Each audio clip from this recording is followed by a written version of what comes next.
manufacturing, technology, hot topics, and a little bit of tomfoolery. This is the MTD Podcast. Welcome to today's MTD Podcast. Boom. Series 2, Episode 6. Correct, yeah. We're here at ROMI Machine Tools in Rugby. We've actually been here today for their event. They've had an open day today, which has been quite well attended. Some new technology on show, which we're going to talk about. Got lots of facts and, in fact, questions to the guys about ROMI, which we're going to put them on the spot in a minute, which they're not aware of. And then we've got Eduardo joining us shortly, and he'll be able to tell us more about the company and how business is at the moment. But I'm joined by Gio, Lyndsey and Joe. Good afternoon, guys. Afternoon. Paul, am I a guy? No, I sort of said guys and said girls. Oh, did you say girls? Yeah. Oh, I thought you said I'm a guy. You haven't got a pair of headphones, No, I haven't. Are we all well? Really good. Yeah, end of a busy day, but great day. It has been a busy day, hasn't it, Joe? You actually got here early this morning, didn't you? Beat the floodwaters. Yeah, you know me, mate. Yeah. First up, last to bed. Yeah, absolutely. Gio, you're just round the corner, aren't you? So yeah, not far. I'm off to Solihull tonight though for my nephew's birthday, so just a bit further to go tonight. But yeah, good. Lyndsey, is this the first time you've been to Rome? No, it's probably about my third or fourth actually. You know what? I think they're a really friendly bunch of guys. Yeah, there's a lot of suppliers here today as well, haven't they? So that makes it look even busier, doesn't it? But there has been quite a good footfall. Okay, we're going to start with some facts. So for those of you that don't know much about ROMI, I'm going to put the guys on the spot. Well, firstly, I'm going to tell you some facts. The company was initially founded in 1930. But I want to know, when do you think they developed or sold their first machine tool? And what was it? We'll go to G-Man first. I'm going to say that they probably sold their first machine tool around 1940s, 1950s, and I'd say it's a lathe. Can we have a specific? Not 1945, I a was lathe. going to have that one. Been reading the website, Lyndsey? I would have said 1945 and a lathe.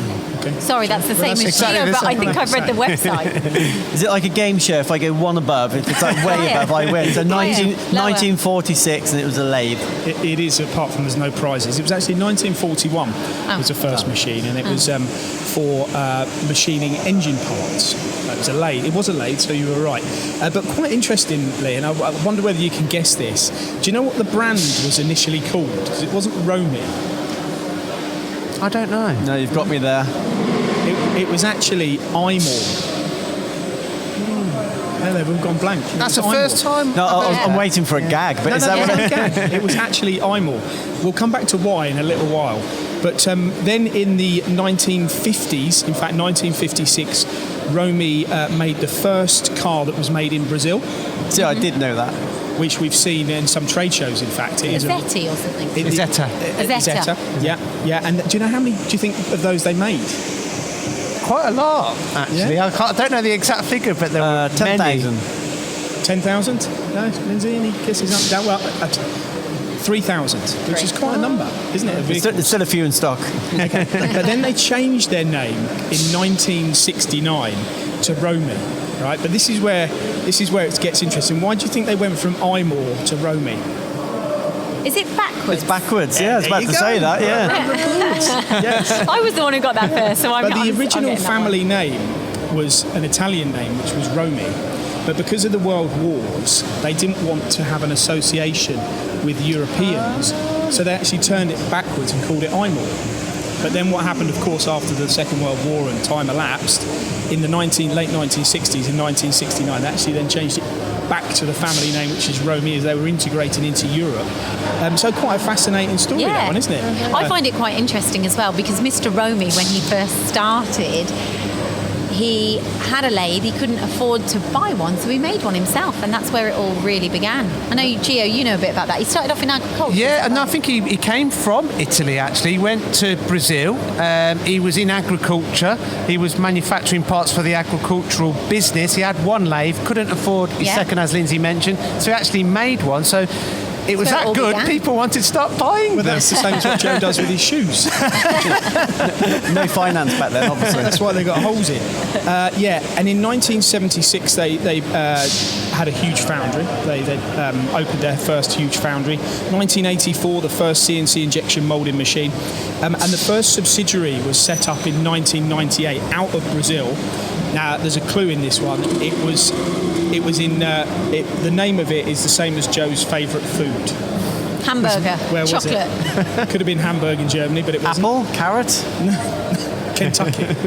Kentucky in the States. Fast food brands are available. And then as we draw to a close of my quiz, as I'm sure you'll be pleased to hear, in 2008, it's when they opened this UK subsidiary. And another fact on this, would you believe that this business, just to give you the scale of it, 150,000 machines sold up until 2010. Wow. Now they're kind of saying that number is now probably 160,000 now we're almost 10 years on from that. But that just shows you the scale of this company. So yeah, that's a bit of the background. But what about what we've seen today?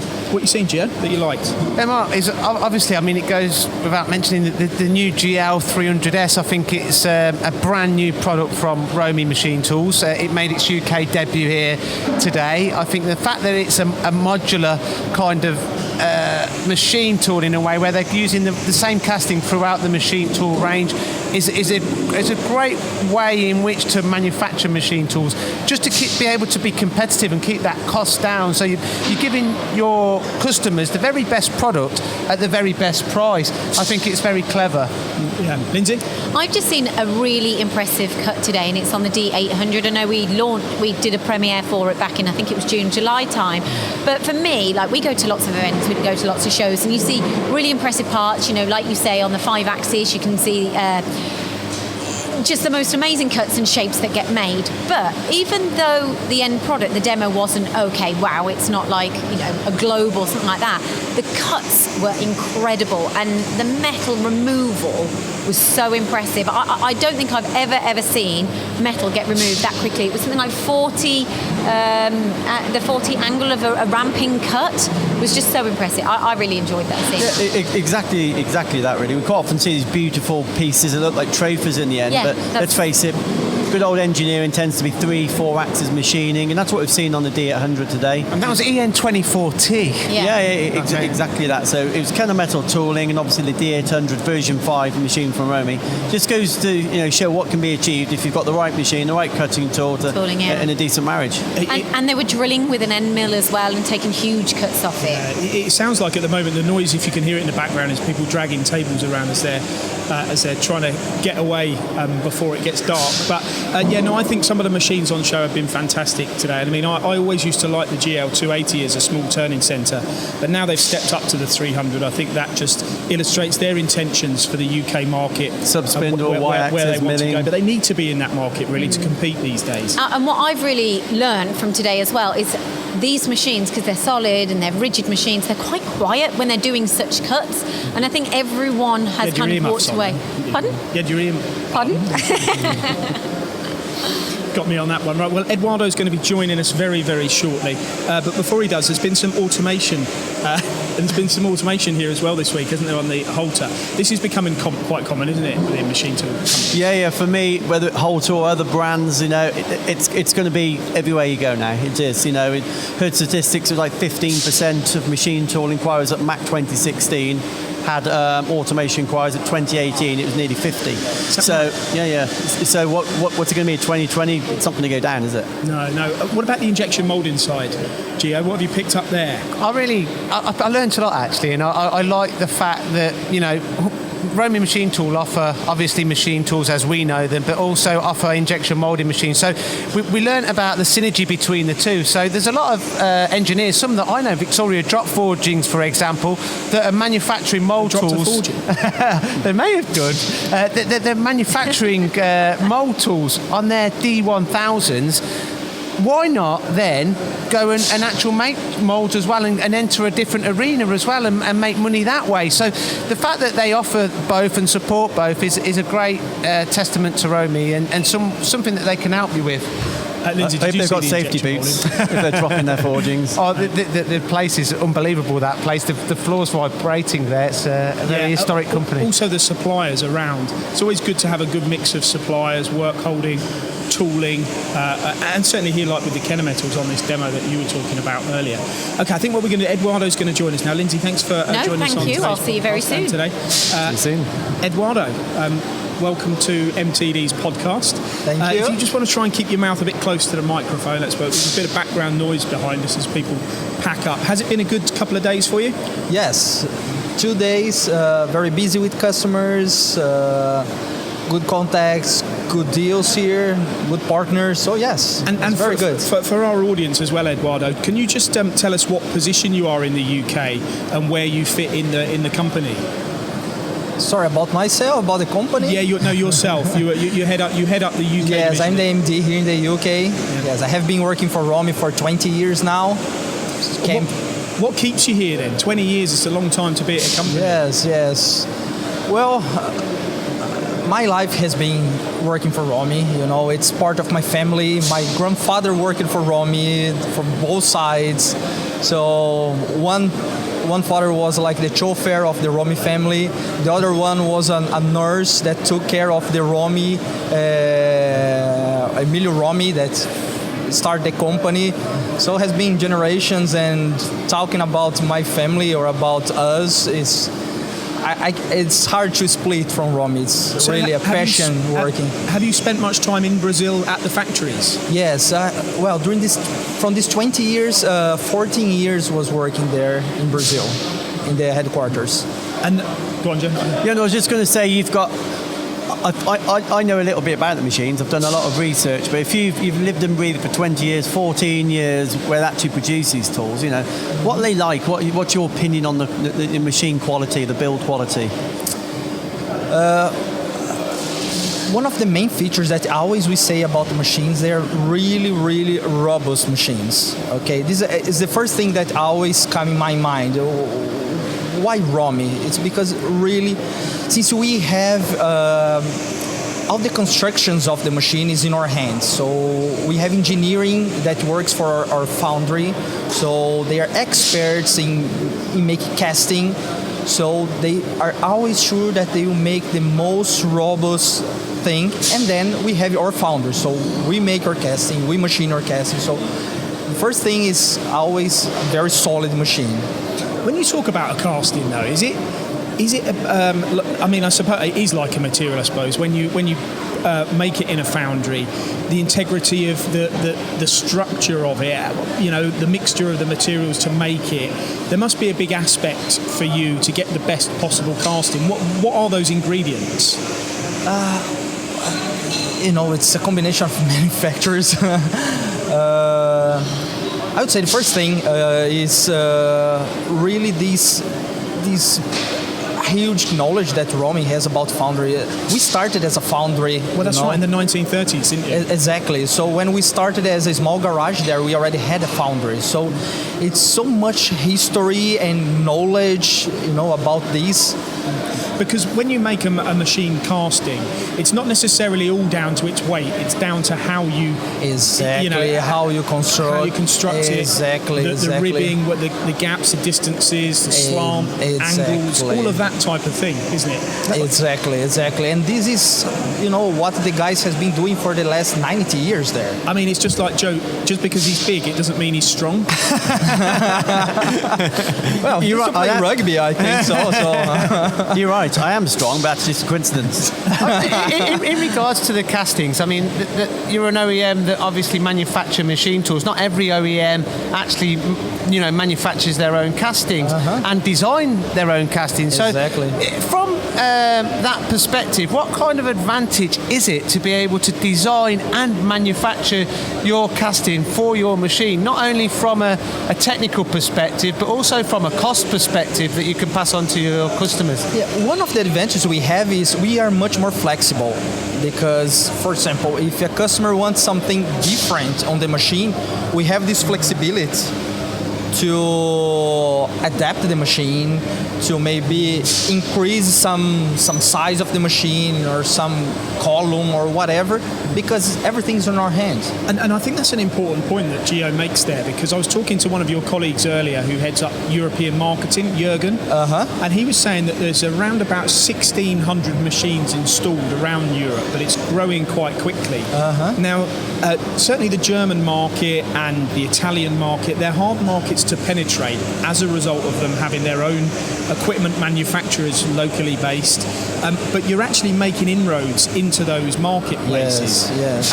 And especially with your semi-CNC teach lathes, your turning, they've been very popular, haven't they? Yes. So it just shows that, the economies of scale thing probably is working for you. You make your own machine, you can be competitive, you make a lot more, and you'll sell a lot more. But they wouldn't buy another one unless they thought it was quality. Exactly, and this is, for example, the flatbed machines. To sell in a German market where they have German brands, it's really tough. But the guys, they see that it's a really built very well, that machine, a well-made machine. So we have been very successful in Germany, in the US, that are markets that we are for more time, but now more recently here in the UK, Italy. Yeah, so it's a similar argument in the UK. Okay, we don't build many machine tools in the UK anymore. There's only a couple of the brands, but it's fair to say there's a lot of competition, isn't there, in the UK? So for you to come in fairly late, in all honesty, fairly late, and to flourish like you are, again, testament to the machine. Great value, isn't it, though? It's great value for money, what you actually get here in the UK in comparison to what you could get. I think you have come from almost like a standing start, because I used to sell machines back 15 years ago, and I've never once competed against ROMI. It was just never a machine that I competed against, and it wasn't till around you only came into the UK as a subsidiary in 2008. Yes, actually in the beginning was even more injection molding machines. So machine tools, we are talking about 5 years now, 5-6 years. So it's and in that time to dent the market that you have. I wouldn't want to be a machinery supplier coming into the UK market now with a new product, a new brands, because how hard would it be, as Joe said, that the market's crammed as it is, but it's testament to the team that you've got, that you've managed to get where you've got. But you have got a great facility here. You can bring people here, centrally located, a good team of engineers. All those things help, don't they? Lots of stock machines, good bang for your buck, like you say, engineers. You've got everything here. Yeah, and the good thing is we have the ambitions, of course, to grow a lot here in the UK. We know we have the potential, but we want to do step by step, selling the machine, being sure the customer have the proper service they deserve for the machine. And then we see that we are having this growing step by step. All the customers that we sell the first machine, you see they buy the second, they buy the third, they buy the fourth. So this is the way we want, step by step, and really... And I think it's hard to picture, unless you've been here to Rugby, the extent of the machines that you supply. I know there's not one here today, but vertical lathes, as you've said, flatbed lathes, big slant bed lathes, the new GLs, the small 280s, the VMCs, the 5-axis. There's not a 5-axis. Even heavy machines like making vertical lathes with 6 meters chuck, for example, or horizontal lathes with 20 meters between centers. Yes. And because you're an OEM, you can afford to hold stock. There's a lot of distribution in the UK where you don't necessarily hold a lot of stock, whereas here you obviously do. In regards to strategy and the scalability then of the business, Eduardo, what are your plans moving forward? What is your strategy? What kind of areas are you looking to target?